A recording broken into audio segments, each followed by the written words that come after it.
예, 오늘 말씀의 제목은 입술의 열매입니다. 입술의 열매.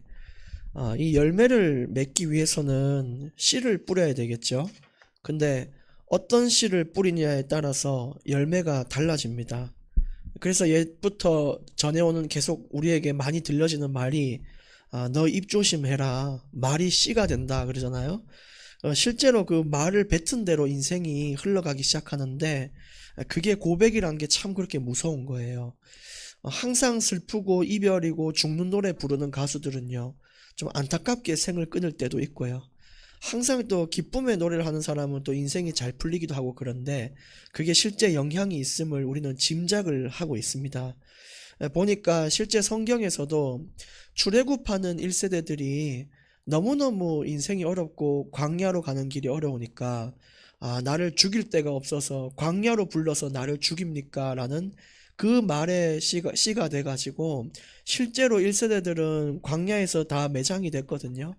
그만큼 고백이 무서운데 다윗이라는 인물은 왕에게 쫓기는 신세에도 불구하고 여호와는 나의 목자시니 내가 부족함이 없으리로다 이렇게 고백을 하면서 실제 인생에 부족함이 없이 인생이 흘러갔어요. 그것처럼 저와 여러분들이 힘들고 어려워도 항상 하나님을 의지하는 말을 해야 되고 기쁨의 말을 해야 되고 올바른 신앙생활을 해야 됩니다. 그게 실제 내 인생에 활기를 주고 능력으로 작용하기 때문에 그렇습니다. 지난번에 제가 과학적으로도 설명드렸죠. 인상도 자꾸 찡그리고 있으면요, 슬픔의 감정이 자꾸만 올라온다는 거예요. 그래서 표정이 찡그러지면 인생도 찡그러지니까 항상 밝은 얼굴로 이렇게 사람을 맞이하시고 그렇게 인생을 살아야 되고요. 또 그게 어려운 사람들은 일부러라도 근육을 사용해서 웃으라는 겁니다. 그러면 머릿속에 뇌에서는 기쁨의 신경 전달 물질이 뿜어져 나와서 우리 삶에 활력을 준다는 것입니다. 그만큼 우리가 신앙생활을 할 때 기쁨을 잃어버리면 오래 못 갑니다. 헌신을 해도 지치고요. 뭘 해도 지치고 사람 만나도 지치고 그런데 기쁨의 그 근원 되시는 예수님을 붙잡고 살아야 우리가 오래 갈 수 있는 거예요. 그래서 자꾸만 인생에서 좋은 것을 심고 뿌리기를 힘쓰시기를 바랍니다. 하나님 하실 걸 믿고 나아가면 되는 거예요. 그냥 그게 전부 아니겠습니까? 그래서 오늘 그 말씀을 가지고 13절의 말씀부터 함께 나누겠습니다. 사연을 듣기 전에 대답하는 자는 미련하여 욕을 당하느니라.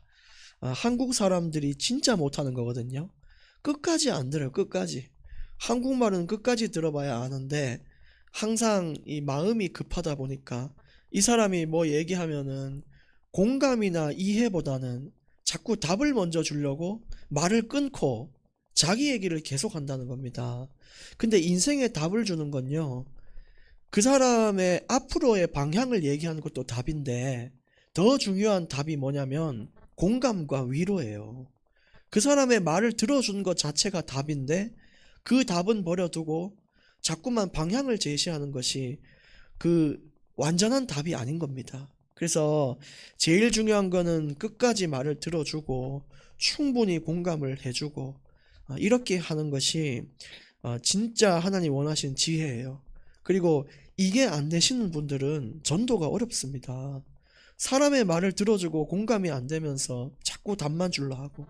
그래서 실제로는 어떤 전도사님하고 제가 전도하러 간 적이 있는데 옷가게 가서 옷을 샀는데 이 사람이 자꾸 듣기 싫다는데 예수 안 믿으면 당신 죽는다고 계속 얘기한 거예요. 이 사람이 어떤 삶을 사는지도 모르고 어떤 마음으로 어떤 것을 바라보고 사는지는 전혀 안 궁금하고 그냥 당신 예수 안 믿으면 죽는다는 거예요. 그래서 이 사장님이 열이 받아가지고 옷 산 거 다시 환불해 줄 테니까 가져와라 그래서 옷도 안 판다는 거예요. 그 이후로요, 그 옷가게에요, 전도문이 닫혀버려서 아무도 못 들어가게 됐어요. 오늘 이 13절의 말씀이 안 되면 전도든 뭐든 인간관계든 교회 생활이든 아무것도 안 됩니다. 그러니까 잘 우리가 이걸 가지고 가야 돼요. 오늘 또 그런 날이 되기를 원합니다. 14절, 사람의 심령은 그의 병을 능히 이기려니와 심령이 상하면 그것을 누가 일으키겠느냐. 이것도 마음에 대한 이야기인데, 사람의 심령, 그 마음과 생각이 병이 들면 육신도 병들고 삶도 병드는 것입니다. 그 마음이 제대로 안 잡힌 사람은요, 뭐 음식 먹을 때 맛도 없고 뭐 잠도 안 오고 인생이 피폐해져요. 그러니까 여러분의 입술의 말에 그 훌륭한 열매를 담기 위해서라도 사람의 마음과 생각을 지키는 말을 하셔야 되고, 더 나아가 나의 마음과 생각을 지키는 말을 하셔야 됩니다. 그렇게 돼야 우리가 오래 갈 수 있어요. 하나님은 우리가 넘어지지 않기를 바라고 바라고 또 바라는 분이시기 때문에 오늘 이 말씀을 자꾸만 주시는 것입니다. 15절에 명철한 자의 마음은 지식을 얻고 지혜로운 자의 귀는 지식을 구하느니라. 여기 앞에서 말하는 지식과 뒤에서 말하는 지식의 원어가 다릅니다. 앞에서 말하는 지식은 영적인 지식이에요. 쉽게 말하면 하나님을 아는 지식인 거죠. 우리가 정말 하나님을 알기를 힘쓰고 성경의 말씀을 알기를 힘쓰는 그 지식을 내가 얻어야 되는데, 더 플러스해서 뒤에 나오는 지식은 세상을 바라보는 지식입니다. 그 세상에 분별을 할 수 있는 그런 지식이 있어야 되는 거죠. 그래서 우리는 영적으로만 잘 서면 되는 게 아니에요. 어떤 친구는 보니까 교회에서 기도는 잘하는데 학교에서 왕따를 당합니다. 그거는 영적인 것과 삶의 밸런스가 아니에요. 어떤 사람은 예배는 하루 종일 오는데 생계가 아예 안 돼요. 집안은 다 내팽겨치고 완전 가정이 파탄났다. 그 균형이 맞춰지는 않으면 그건 하나님이 원하는 게 아니에요. 그래서 삶과 영적인 것에 균형을 맞출 수 있는 자들이 돼야 올바로 설 수 있는 자들인 것입니다. 16절에도 사람의 선물은 그의 길을 넓게 하며 또 존귀한 자 앞으로 그를 인도하느니라. 여기서 말하는 선물은 우리가 누군가에게 줄 수 있는 것들이에요. 예를 들어 돈뿐만이 아니고요, 재능을 기부해서 뭐 공부하기 어려운 학생에게 공부를 가르친다든지, 아니면은 진짜 선물, 물질적인 선물인데 진심을 담아서 정말 잘 되기를 바라는 마음으로 하는 구제나 이런 것들도 다 선물이고요. 또 공부하기 원하는 학생에게 장학금을 전달하는 거, 그것이 전부 사람의 선물이거든요.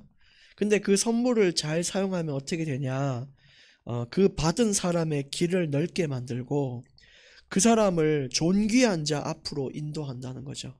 그 삶의 많은 기회를 열어서 왕 앞에도 서게 하고 정치인들 앞에도 서게 하고, 그렇게 하는 것이 우리가 줄 수 있는 선물이라는 것입니다. 이렇게 사는 사람이 진짜 이 열매를 맺은 인생인 겁니다. 17절에도 송사에서는 먼저 온 사람의 말이 바른 것 같으나 그의 상대자가 와서 밝히느니라. 또 사람을 대할 때는 먼저 온 사람의 말만 들으면 안 된다는 거죠. 항상 사람은 싸울 때 먼저 말하면은 그 사람이 거의 이긴 것처럼 느낄 때가 있거든요. 왜냐하면은 뒤에 온 사람의 말은 듣지 않고 판단하기 때문이에요. 그랬냐면서, 걔가 진짜 죽일 놈이라면서 이렇게 얘기를 하는데 뒤에 온 사람의 말을 끝까지 다 들어주셔야 됩니다. 그래서 우리가 A, B의 말을 다 듣기 전에는 어떤 판단도 해서는 안 돼요. 예를 들어 누가 야 네 욕을 한다더라 그러면은, 야 그 자식 참 때려 죽일 놈이네, 이럴 수 있는데 그 사람의 말을 들어봐야 돼요. 안 그러면 자꾸 오해가 되고 교회 안에서 싸움이 나는 거죠. 네, 그렇게 되기를 원하고, 18절에 제비 뽑는 것은 다툼을 그치게 하여 강한 자 사이에 해결하게 하느니라. 이거 역시 공평함을 뜻합니다. 어디 공동체든요, 공평함이 있어야 되는데 여기는 강한 자들 사이에 끼어 있는 약자가 힘이 안 되니까 공평하게 뭘 얻을 수가 없는 거예요. 항상 뭐 학벌이 높은 사람, 돈이 많은 사람, 외모가 훌륭한 사람에게는 여러 가지 기회가 있지만 가난하고 어렵고 배경 없는 사람들은 기회 자체가 없어요. 오늘 여기서 18절에는 제비를 뽑아서 사람이 어떤 걸 가지게 되면 이거는 약자든 강자든 상관없이 공평하게 그냥 걸리는 게 자기 것처럼 가져간다는 것이죠. 그것처럼 교회 안에서도 공평한 그런 신앙생활이 우리가 돼야 되고요. 어떤 사람을 대하든 공평해야 됩니다. 사적으로 감정이 있다고 해서 어떤 사실을 안 들으려고 해서도 안 되고요. 진짜 그런 그릇이 돼야 우리가 하나님께 쓰임 받을 수 있어요. 예수님도 이런 방법을 사용하셨는데, 예수님이 구원하시는 방법이 뭐냐면 공평이에요. 공평. 여러분, 만약에 돈 많은 사람만 구원받는다면 그게 공평한가요? 아니란 말이죠. 선행과 봉사를 많이 하는 사람이 구원받으면 그건 공평하지가 않잖아요. 그래서 세상에서 가장 공평한 방법을 주님이 주셨어요. 그게 뭐냐면 누구든지 예수님을 믿는 자는 구원받는다는 거예요. 믿음이라는 기준을 주셨어요. 그래서 우리 역시 주님을 따라서 공평함을 잃어버리는 삶을 살아서는 안 됩니다. 19절에 노엽게 한 형제가 화목하기가 견고한 성을 취하기보다 어려운즉 이러한 다툼은 산성 묻빈장 문빗장 같으니라. 여기서의 다툼은 법적인 송사까지 간 이런 다툼들을 말하거든요. 근데 여기서 말하는 교훈이 뭐냐면요, 한번 멀어진 사이는 되돌리기가 어렵다는 것입니다. 진짜 그래요. 그래서 되도록이면은 사이가 안 멀어지게 하는 게 중요한데, 근데 얼마나 이 멀어지면 되돌리기가 어렵냐면 저기 견고한 성을 우리가 부수는 것보다 어렵대요. 그 불가능하잖아요. 막 딱 보기만 해도 거대한 그 성을 어떻게 우리가 무너뜨리겠습니까? 근데 그것보다 더 어려운 게 사람이 틀어진 마음을 바로잡는 거라는 거죠. 근데 여기서 말하는 말은 거기서 그치지 아니하고 포기하지 말고 화목하라는 의미가 담겨져 있어요. 그렇다 할지라도 그 사람과 화해할 수 있어야 한다. 그것이 성경의 입장임을 여러분 분명히 아셔야 될 것입니다. 그래서 마음에 응어려진 사람이 있거나 조금 교회 안에서 불편한 사람이 있다면 서로 솔직한 대화를 나누면서 풀어야 되는 게 맞지. 내가 뭐 저 사람 안 보면 된다 이렇게 생각하시면 안 돼요. 그거는 자기의 소견인데 자기의 소견은 파멸로 우리를 이끕니다. 20절에도 사람은 입에서 나오는 열매로 말미암아 배부르게 되나니 곧 그의 입술에서 나는 것으로 말미암아 만족하게 되느니라. 그래서 항상 사람들에게 용서해 주시는 말을 하시고 힘 주는 말을 하시고 또 어려워도 믿음의 고백을 하셔서 아름다운 열매를 맺는 인생이 되어 보시기를 진짜 축복합니다. 그렇게 될 때 끝에 말했죠. 인생의 만족을 얻게 됩니다. 당장은 내가 그게 탐탁치 않게 느껴져도 하나님의 명령 따라갔을 때 잘 되면 잘 됐지 잘못될 일은 없어요. 그러니까 이 말 그대로 한번 내 자존심 내려놓고 한번 살아보시기를 바랍니다.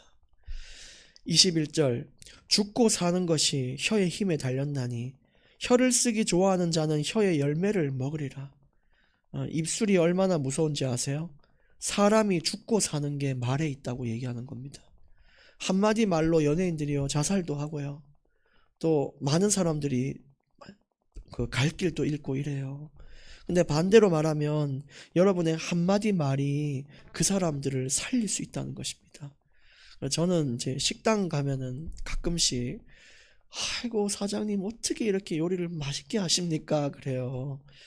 보통 사람들은 그렇게 얘기는 잘 안 하거든요. 우리도 그런 얘기 잘 안 듣잖아요. 주변 사람들이 내가 주는 걸 받지 감사하게 여기거나 너무너무 안 해도 될 말 안 하고 이렇진 않잖아요. 근데 그 사람도 그게 너무 당황스러운 거죠. 그러니까 그렇냐 그러면서 제가 열심히 만들어 봤는데 맛이 있어서 다행입니다 하면서 그렇게 얘기하는데 얼굴에 얼마나 미소가 번지는지 여러분 한마디 말로써도요 전도할 수 있어요. 꼭 우리가 예수님을 말하는 게 전도가 아니고 내가 진짜 내가 예수 믿는다는 것을 누군가 알고 있는데 그 사람에게 베푸는 호의와 그 사람에게 주는 용기와 격려가 하나님을 전하는 것과 같다라고 성경은 얘기해요. 심지어 구제라는 단어와 말씀 선포라는 단어가 동일시하게 히브리 원어로 적혔어요. 그러니까 뭐 네 지금 구제할 시간에 예수를 전해야 되지 뭐 하냐? 그게 틀린 말이야 이거예요. 하나님의 자녀로서 다른 사람을 돕고 봉사하는 것과 내가 어디 가서 내 입술로 예수님을 전하는 것을 동일시하는 게 성경의 입장입니다. 그러니까 오늘 또 여러분의 방법대로 전도하는 날이 되어보시기를 바랍니다. 그리고 22절, 아내를 얻는 자는 복을 얻고 여호와께 은총을 받은 자니라. 이것도 아내를 얻는 것이 왜 복이냐? 하나님이 주신 질서이기 때문에 복인 거예요. 너희가 혼자 있는 것이 좋지 아니하고 남녀가 한 몸을 이룰지어다 라고 얘기하신 창조의 질서대로 사는 것이 복이라는 것입니다. 여러분, 하나님 자녀의 질서는 하나님 바라보고 사는 거예요. 그 질서대로 살 때 복을 얻는 것입니다.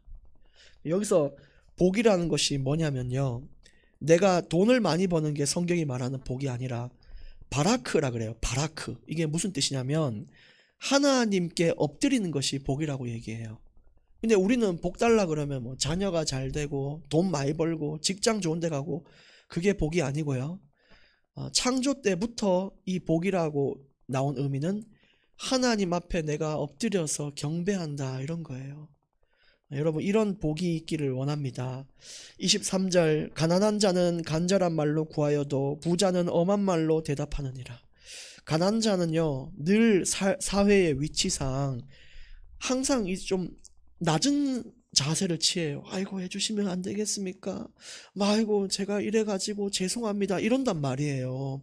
근데 부자들은 야, 이거 해, 저거 해, 됐어, 안 먹어, 이런다잖아요. 근데 주님은 어떤 자의 기도를 듣냐? 앞에 말한 가난한 자의 간절한 기도를 들으시는 분이 예수님이세요. 그래서 우리가 하나님 앞에는 늘 낮은 마음으로, 겸손한 마음으로 기도해야 되는 것이죠. 누가복음에서도 계속 얘기하기를, 누가복음 18장에도 말을 해요. 간절하고 낮은 자의 말을 들으시는 분이 예수님이에요. 24절, 오늘 마지막 구절입니다. 많은 친구를 얻는 자는 해를 당하게 되거니와 어떤 친구는 형제보다 친밀하니라. 세상에 아무리 많은 친구가 있어도요, 알맹이 없는 친구는요 별로 유익하지 못해요.